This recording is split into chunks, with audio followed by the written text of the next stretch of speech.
From the archives of my Shadowdelve research, I came across an observation that has stayed with me for quite some time. Have you ever walked into a room perfectly calm, only to leave carrying an emotion you didn't arrive with? Perhaps irritation, perhaps anxiety, perhaps an overwhelming sadness that seemed to appear from nowhere. Nothing happened, no argument, no bad news, and yet something inside you shifted. Strange, isn't it? We often assume every thought we think and every emotion we feel begins inside of us. But what if that isn't always the case? History has a curious habit of repeating certain ideas. Civilizations separated by oceans, languages, centuries, many of them describe unseen influences moving through human beings.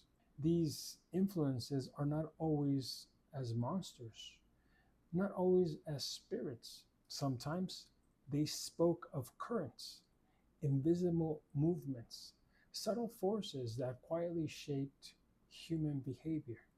They had different names, different beliefs, yet remarkably similar observations. Today, we tend to explain these things differently. Psychology tells us emotions spread. If you spend enough time with someone anxious, what happens? You may begin feeling anxious yourself.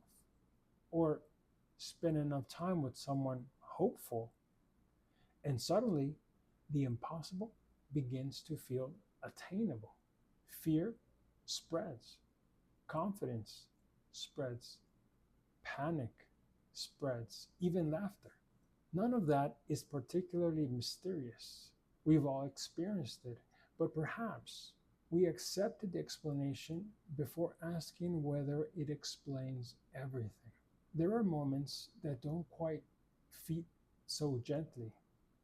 Have you ever met someone who instantly made you feel uncomfortable, even though they had done absolutely nothing wrong? Or perhaps the opposite, someone you've never spoken to, yet something about them immediately felt familiar, even trustworthy or safe. We usually dismiss these moments as instincts, and perhaps they are.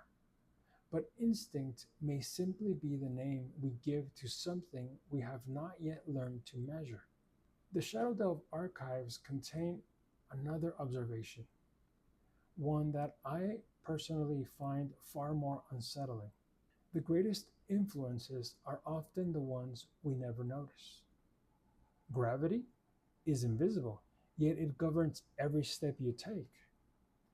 Magnetism is invisible, yet it quietly shapes the world around us. Radio waves move through this very room, yet you cannot see them, you cannot hear them, but they're there. So, invisible does not necessarily mean imaginary. So, why are we so certain that every influence acting upon the human mind must always be visible? Perhaps the more uncomfortable question isn't whether hidden forces exist. Perhaps it is this: which thoughts inside your own mind truly belong to you? How many opinions have you inherited without realizing it?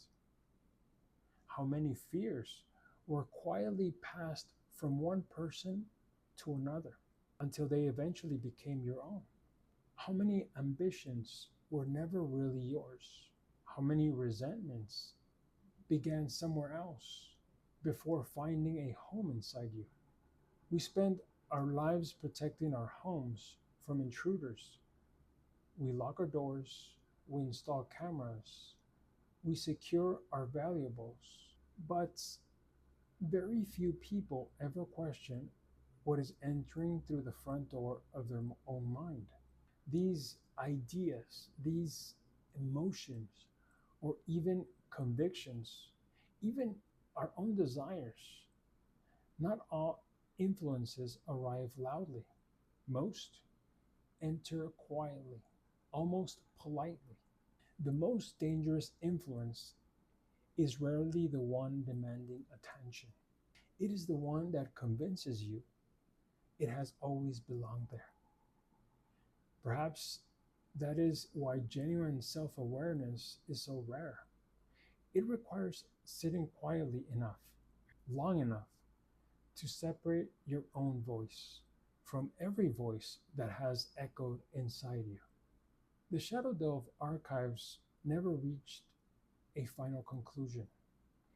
They merely recorded an observation that human beings may be influenced by far more than they are willing to acknowledge. Whether those influences are psychological, social, spiritual, or something we have yet to understand, I will leave for you to decide. But the next time an emotion suddenly appears, before you accept it as your own, pause, observe it from afar, turn it over in your own mind, and ask yourself a simple question: who first thought this thought? Sometimes the most frightening discoveries are not the things hiding in the darkness. They are the things that have quietly lived inside us all along. And until next Wednesday, stay observant.